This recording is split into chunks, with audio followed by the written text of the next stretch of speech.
All right, all right, all right. Hey, in a nation of abundant wealth, how did we reach a point where three-quarters of a million Americans have no place to call home? And more importantly, what solutions are actually working? Let's go. This is You Can't Make This Shit Up.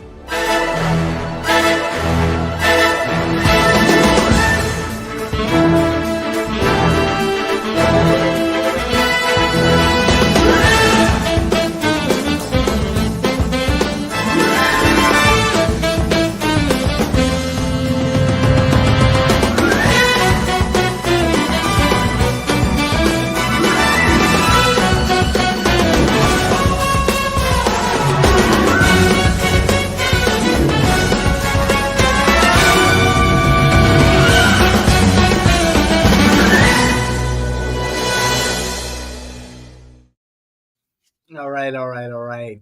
This is You Can't Make This Shit Up, your favorite political innovator, David Washington here. America's homeless crisis reaches a critical point of 770,000 people without homes in 2024. That's an increase of 18% from 2023. Yet, amid sobering statistics, rays of hope emerge. Veteran homelessness hits record lows.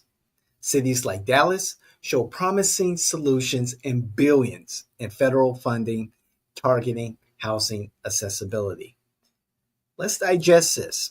And this is from a press release dated December 27th, a Friday, a Friday, the holiday weekend, okay, from the Housing and Urban Development Office. And then it states in their report, the 2024 Annual Homelessness Assessment Report, Part 1, Point in Time Estimates, which is an annual snapshot of the number of individuals in shelters, temporary housing, and unsheltered settings. The report found more than 770,000 individuals were experiencing homelessness on a single night in January 2024, an 18% increase from 2023. So, this report reflects data that was collected over a year ago and likely does not represent current circumstances given the changing policies and conditions. However, again, it is a snapshot. Whew. I don't know how people are going to feel about this, but we're gonna jump right into it. Uh, Homelessness in many places, even here in Orlando, Florida, is a business.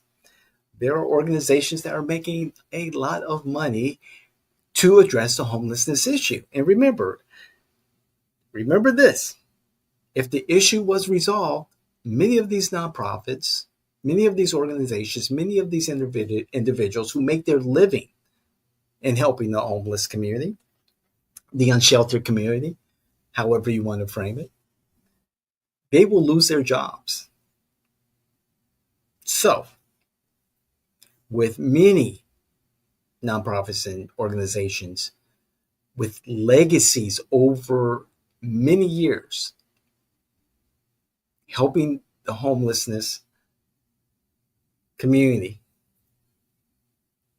solving the issue is not in their best interest. It's not in their financial best interest. And having 20 plus years of public service, working with a state agency that dealt with children and families who did occur homelessness in one fashion or another, working with kids who lived in shelters months at a time, sometimes even years. I know I have a unique perspective on this homelessness issue. Again, working with nonprofits, in the public sector, addressing this specific area of concern in the larger kaleidoscope of issues. I understand that this issue has solutions. It does. We've seen solutions here in Florida and Miami. We've seen solutions in Minnesota, in Houston. Zoning issues can be resolved. It just takes the will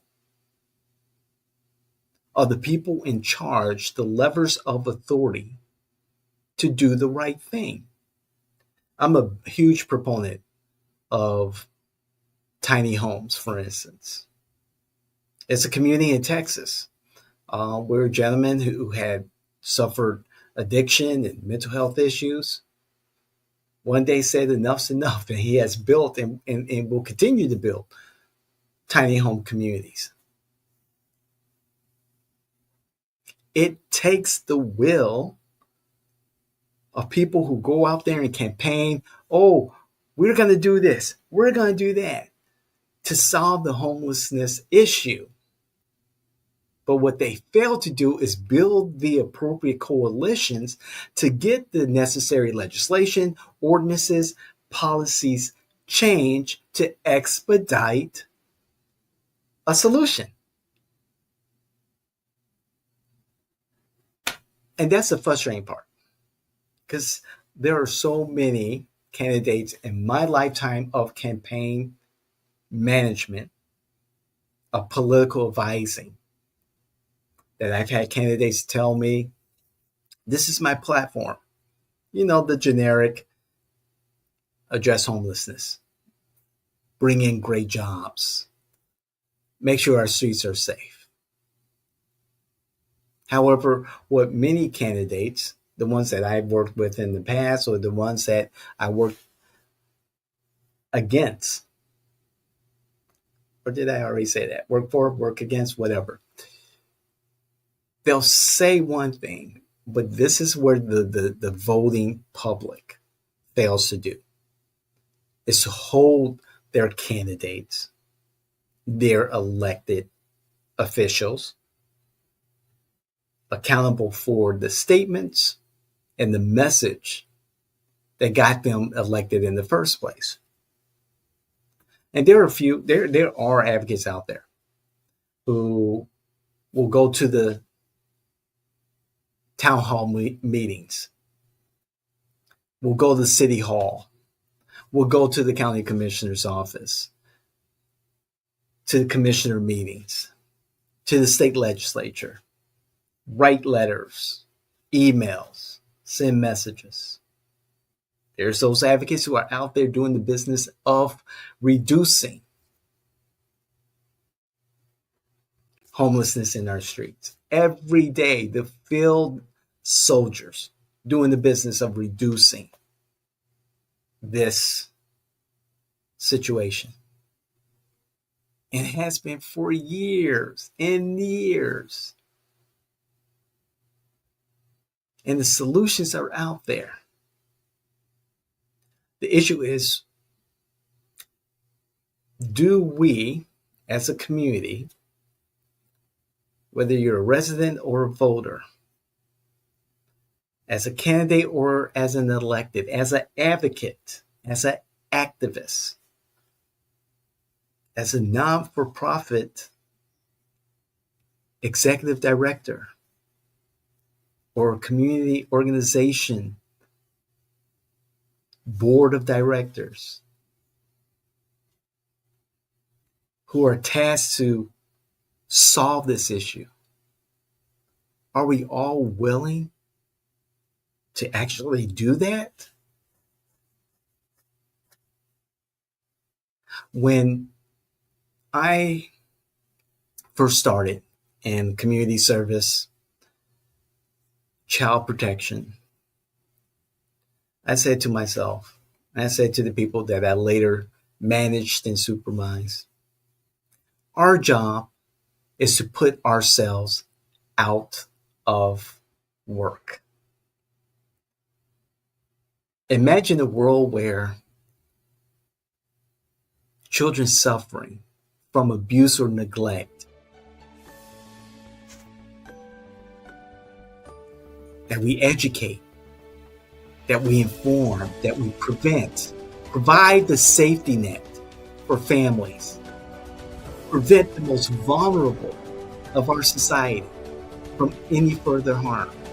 That was my goal. After 21 plus years of that, goodness gracious, I was burnt out. But, however, that does not mean we cannot do this.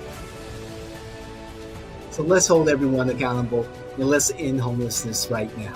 This is You Can't Make This Shit Up. I'm David Washington, your favorite political innovator. Like, share, hit the notification button, and please comment. I want to hear what you have to say. We'll see you the next time.